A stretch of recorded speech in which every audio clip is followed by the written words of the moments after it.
just wondering, you're playing, sort of this golden boy cop, and you have a history of playing some other great cops. I was a huge Boomtown fan. Oh, that was awesome. So I'm just wondering, with this role, You were such a mess. it was great. Yeah, it was great. It's fantastic. Yeah. Really. Well, to have for Frank and Michael Wright to have the wherewithal to say, okay, we're going to have Neal McDonough, who played the sickest guy in television last year, play the ultimate good guy in the show, and we're going to get Ed Burns, who everyone loves as the good guy, to play the villain of the show. What other network does that? Seriously, I mean, that's phenomenal casting. And Devin Quill is a genius in her own right, but for TNT to really make something different and awesome, and have so much eye candy and drama and humor and the action sequences are crazy. I'm the luckiest guy in the world to be part of this show, that's for sure. So you were happy to embrace the change-up? Yeah, well, Parker, the thing with Parker is that, he is Bill the Boy Scout, as they all called him. He had this path that he was going to stay on. But as we see later on, he's a troubled lad. He's got the pain of, getting to learn about him, the pain of Normandy, and the pain of being an officer and wanting to change the system, and the pressures that he brought upon himself. The alcoholism really started to take effect after a while, but no one knew that he drank. He wouldn't drink in front of his guys, wouldn't drink in front of anyone. In fact, Chief Gates was his driver, who later became Chief Gates, was his driver, and at 5 o'clock in the afternoon he would pull him out of his office, pour him into his Plymouth, and drop him off at home, and then he'd really start drinking. Well, and he'd pour him into his house in tears sometimes, just a mess because of the pressure of, oh my gosh, everybody hates me because I've changed everything. Pretty awesome. So there's a little David McNorris from Boomtown in there. So keep it alive. Keep it alive, absolutely. And then I just have to ask, Greg, and for you've been playing a bunch of bad guys, most recently on Covert Affairs. White collar assholes, I call them. Yeah, but you're so good at it. I know. You really are. I know. And now you're playing the mayor. Yeah, who's a good guy. I mean, he's a politician. I keep saying this. I was just so there must revolt. be a dark side to him. And historically, he was a good guy. He fought against corruption and appointed this man the mayor, the chief of police.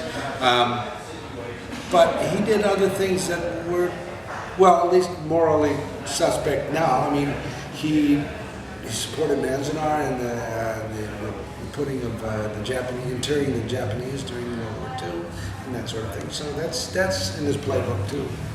So he's just a human being. But it was a delight to get. At first, I wasn't sure why Frank hired me, and I couldn't get a hold of him at first. I kept saying, well, does he hire me because I play this guy? He said, no, he's a nice guy. He's the guy, that you read about. Just a sidebar, I looked him up, I Googled him, and there's an episode of George Burns and Gracie Allen show that he's on. Yeah, as the mayor. He did it. He showed up on George Burns. Interesting. Yeah, he's very funny too.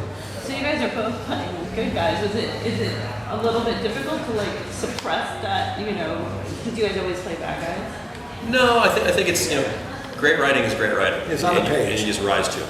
And this one, you just it is so well written. It makes it a whole lot easier. Working with Graham Yost on Justified, again, such a great writer. You just show up, put on your suit, and you're going to be great. For this, it's hard to mess up for Frank because the words are so great. The sets look so awesome. Everyone looks so cool. Like I was saying, even the bums wore suits and ties, right? So it has such a great look to the show. You just kind of fall into the character quite easily, and it was so much fun. Was there one thing that you would slip on or whatever that would just help you get into character? His suit looks great. Yeah. That uniform. That uniform was just awesome. It was so perfectly tailored for me. And Mr. Young, who's been making my suits for 15 years and for all these different shows, said, "We're going to get your tailor fit suit." Like, go to Mr. Young. Like, really? Go to Mr. Young. And he put it on, and they were like, "Oh my gosh, you're Bill Parker!" And because the suits, it's like the bat suit. And then when you'd see me at nighttime, with my jacket open and a fedora on and no tie on, kind of disheveled, it kind of hints at the fact that 5 o'clock bell rings, he's deep in a bottle of Jack Daniels. And, so we'll slowly get to that, like when I think that I'm going to get shit canned. Because I have Bugsy Siegel arrested. The next day he's released. And I say I take full responsibility, it's my fault. And I'm sitting in my office as the captain thinking this is the last time I'm going to sit in this office. Then I'm halfway through a bottle of Jack Daniels and I see the mayor come down.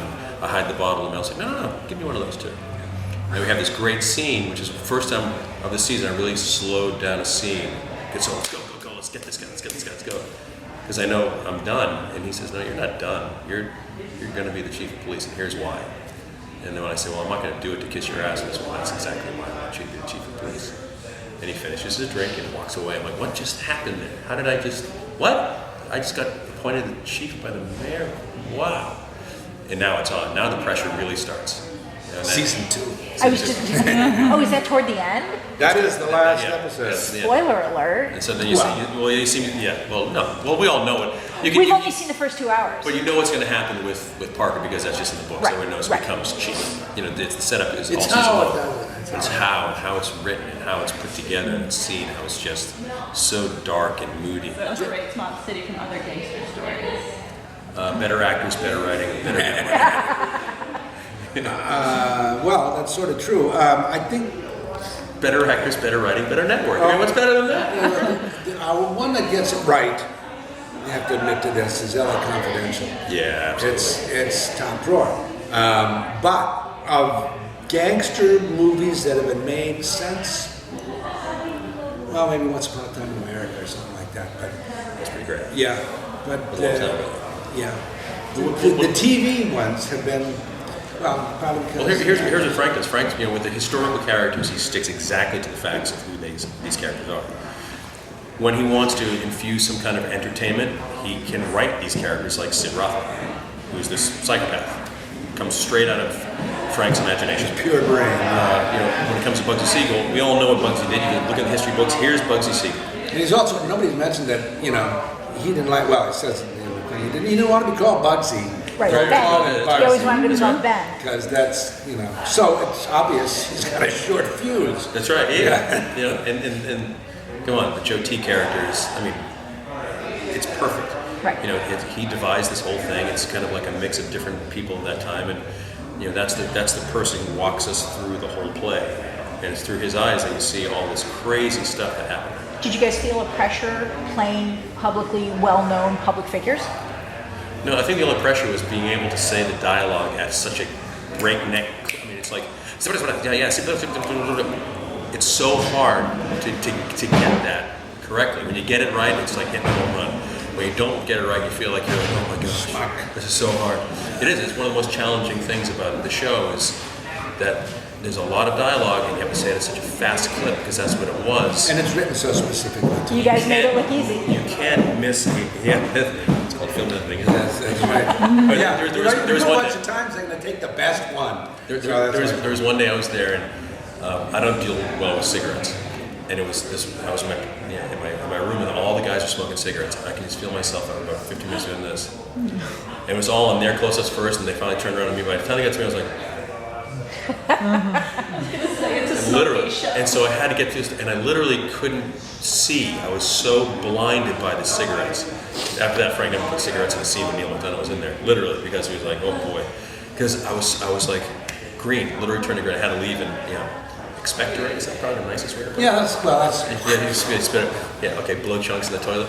That's more descriptive. That's the truth. So it's the dialogue and saying it in that clip was a challenge for everyone. But once you got it, it was so awesome.